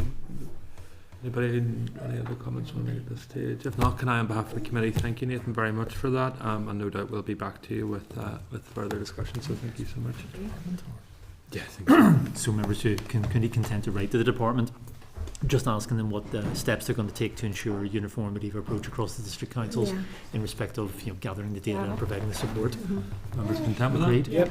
Okay, we'll move to correspondence. Then at item 8, members. Item 2, members are asked to consider departmental correspondence in relation to the Minister electing not to reappoint the Chair of the Northern Regional College. Are members content to note? Okay. Item 3, the Minister advises that the Law Society comments on the Insolvency Amendment Bill had raised concerns about the removal of provisions that require a statement of affairs from a bankrupt in all cases and the use of preliminary examination questionnaire. The Minister advises that her preliminary view is that she is content with the bill as drafted. Is the committee content, whenever we're doing our oral evidence session on this bill, that we will seek the views of the Association of Insolvency Practitioners? Okay. And the Law Society? Yes, of course. Okay. Item 4, members are asked to note a departmental response in relation to the Insolvency Amendment Bill. Members content to note? Thank you. Item 5, members are asked to note departmental correspondence in respect of statistical user engagement exercise. Member content to note? Thank you. Item 6, members have received correspondence from the Allied Customs Services in respect of the Customs Duty Waiver Scheme, which is part of the Windsor Framework, forwarded to us by the Windsor Framework Democratic Scrutiny Committee. The members content we share with the Chief Secretary to the Treasury to ask for their views on the issues raised. Content? Thank you. Item 7, members are asked to note a call for evidence from the House of Lords International Agreements Committee in respect of the UK-India Free Trade Agreement. Members content to note? Thank you. Again, item 8 for noting is the most recent publication from Pivotal on the Programme for Government. Content to note? Can I just make a comment on it? Of course. I think it's really important that we welcome data and information and analysis from externals to here. I didn't think it was very helpful for the Deputy First Minister to call that information nonsense, because I engage quite often with those reports in a meaningful and positive way, and I think they're very instructive and reflective of what work that we do here, and they shouldn't be dismissed in any form or fashion. So I'm just putting that on the record. I'm going to take my chairman hat off for a second here and just respond to those comments. So listen, I think it's important that we do receive information from external organisations. Those who are involved in Pivotal have much more experience in government in terms of high roles they held in the civil service and other places. And I'll happily compare our record of delivery with theirs when they were in office. So if we just move then to item 9, members, which is asking for consideration to be given to an invitation on tourism in a shifting world. Are members content to respond that owing to plenary business, members may be unlikely to attend? Yep. Okay. Item 10, members are asked to note a restricted copy of correspondence from a concerned individual to Power NI in respect of price increases. Members content to note? Thank you. Item 11, then we turn to tabled items. Members, hopefully everyone has a copy. So this is an invitation to an energy summit event on the 24th of September at the ICC Belfast. Are members content to note and if they wish to attend? Any issues with correspondence at this stage, members? Could I just ask members, we'd sent some correspondence on EU matters to the Secretary of State, the Office of the Internal Market, the FSB, etc. Is the committee content for me to share these with the Windsor Framework Democratic Scrutiny Committee? I can't wait to read them again. It's double dig. Yeah, are members content? Yep. Thank you. Thanks. Okay, we then move to Forward Work Programme. Peter. So, Chair, is the committee content to defer our visit to Belfast Stories until Ms Nicholl returns? Because I think it was her idea that we go, if that's okay. The other thing is I'm hoping to get the Law Society to come to us on the 15th of October. So that would be like maybe our first evidence session. Additionally, Lord Murphy has indicated that he will likely attend on the 5th of November, and I'm asking him to please attend in person, but I think he might want to do it on Zoom. So this will be about his report on the Windsor Framework, and that will probably hopefully align with the Road Haulage Association, so we could do all of that on the one day if members are content. So we've also, members, just a reminder, 12:30 we have an informal lunch with the House of Lords International Agreements Committee. Also 1st of October, are you still, members, all on to go to the utility regulator? We'll be starting early at 9:30 for our usual meeting here. The department have provided me with some stuff on spending review, and we'll be talking a wee bit about renewable energy, and then we would nip down the road to Queen Street, so you'd park at Castle Court, nip across to utility regulator headquarters. They'll do us lunch, they'll want to talk to us, and then we'll be done by about 2 o'clock, and so you can get back for TEO as that membership is apparently increasing. Oh, exactly. So are we still on for that, members? Because if we're not, it'd be better. I know. Are members content that we continue?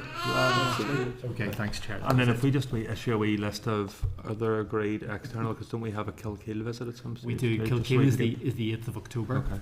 And then after that, we'll perhaps focus on trying to get through some legislation based on the Dublin here. Members content with it? Yeah. Okay.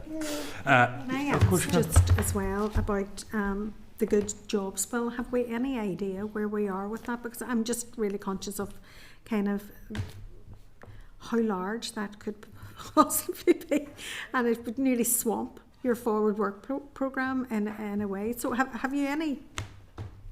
So, Chairperson, the Chair asked a question about this over the summer, and the Minister indicated that they anticipated the bill would be introduced in January. Honestly, I'd be very surprised. It's just because it's a huge bill. It's a really big undertaking. Some members would have may very well welcome it, and others may not so much. But whatever you think about it, it is a big undertaking.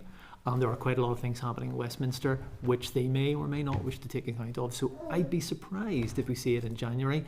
I think I saw something else from the department which seemed to indicate that it'll be in the early part of 2026. Either way, my expectation would be is that we would get a couple of other bills done before we actually launch the call for evidence, which my guess would be that call for evidence would be launched maybe at Easter. And then we'd be actually taking the evidence, because we'd have to give everybody a lot of time. So we'd end up actually doing the committee stage probably in the autumn this time next year, I'd have thought. So yeah, it makes the end of the mandate quite exciting in terms of the credit union bill. What word you would use? Yes, and indeed the members' bill, because I think the private members' bill it hasn't even been drafted yet. So, nor has been selected by the Speaker yet. It has to be selected first. Yeah, and then drafted. So I don't think we would, with the best will in the world, you'll just about see that introduced before summer recess, I would have thought. So that, as the chair has indicated, we better, wherever we're going to go, we better go there, because we won't be able to, because we'll have lots of legislation to do between now and the end of the mandate, between about Halloween and the end of the mandate. So hope that answers your question. Can I have a question, and I have a bee in my bonnet about this, but it's the sectoral action plans. Like, they were published almost 18 months ago, and that for 7 key industries to grow our economy, I really think we need to scrutinise. We've had a written briefing, but I would really like the officials to come in. Could we ask again? Yes, Chair. Yes, so we're seeking an update on the sectoral action plans. All of them. A request for a briefing. briefing? Yeah, a brief. If that is agreed, Chairperson. Great, colleagues. Okay. Anyone, anything else? Okay. Laura agrees too. I was like, I'm going to nice. open then to any other business members of any at this stage. If not, then the committee will meet in formal session again on the 24th of September at 10 a.m. here in Parliament Buildings, and that the Economy Committee will now adjourn. Thank you. Thank you. Thank you very much indeed, colleagues. Committee Room 30, sound.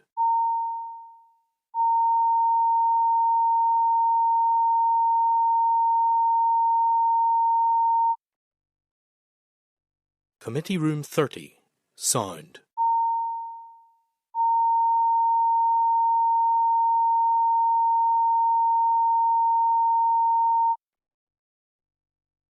Committee Room 30, sound. Committee Room 30, sound.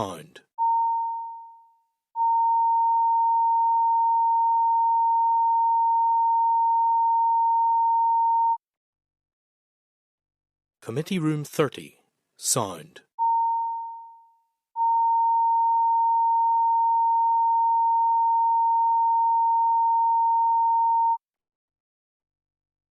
Committee Room 30, sound.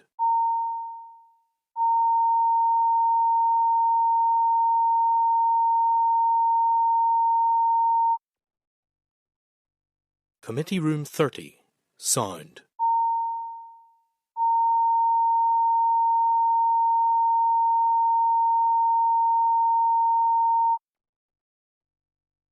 Committee Room 30, sound.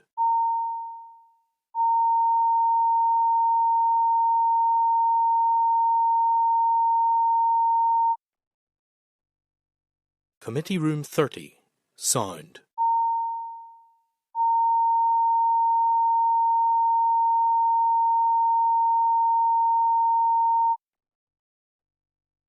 Committee Room 30, sound.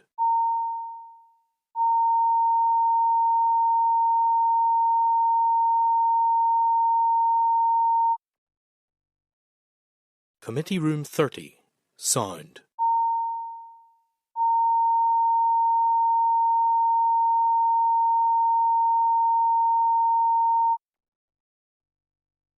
Committee Room 30, sound.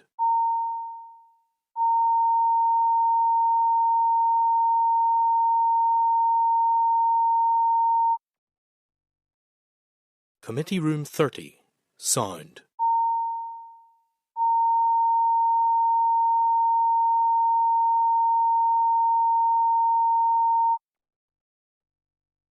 Committee Room 30, sound.